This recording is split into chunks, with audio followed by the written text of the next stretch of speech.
So ayan guys, inasimbol ko muna yung water spray mop kasi plano ko maglinis sa taas. Kasi yung boss ko, nagrereklamo na siya na wala akong ginagawa, panay tulog lang daw ako. So, nag-decide ako na linisan ko yung taas. So ayan guys, inasimbol ko muna yan. Ako'y nahirapan dyan konti. Pinataas ko muna yan. Yan siya guys. So ayan na. Start na ako dyan. Yung wall na yan ang inuuna ko kasi sobrang napakadumi guys. Yan siya. At pasensyahan nyo na yung kisame namin kasi parang may bitak na. Wala pang pera pang repair niyan.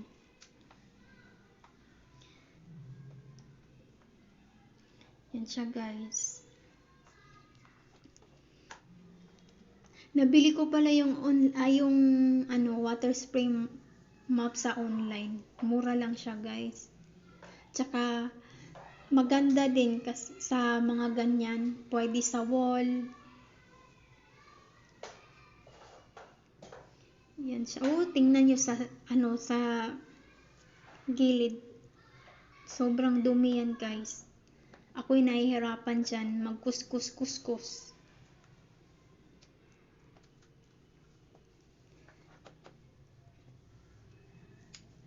Yan siya.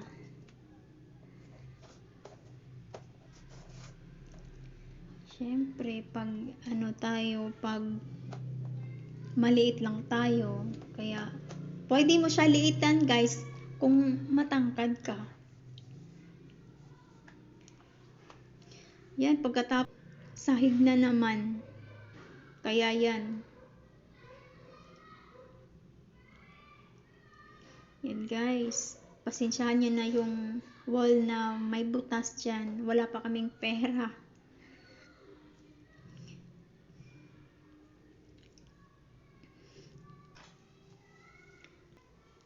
Ganun lang siya ka-easy gamitin guys.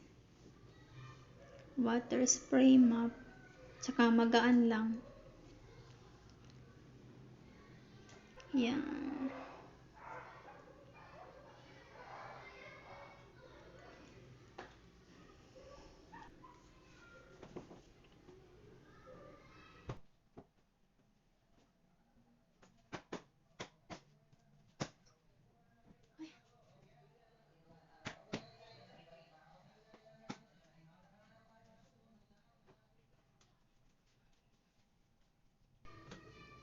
So ayan, pagkatapos rest muna konti kasi ako'y napapagod na dyan.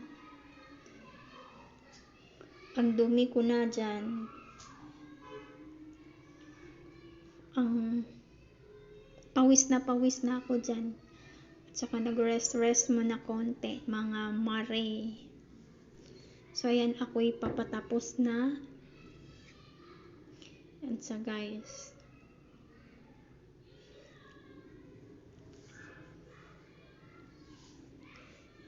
Ako'y patatapos na dyan. So, ayan yung kinakalabasan ng paglilinis ko sa kwarto. O, diba? Malinis na siya. Thanks for watching.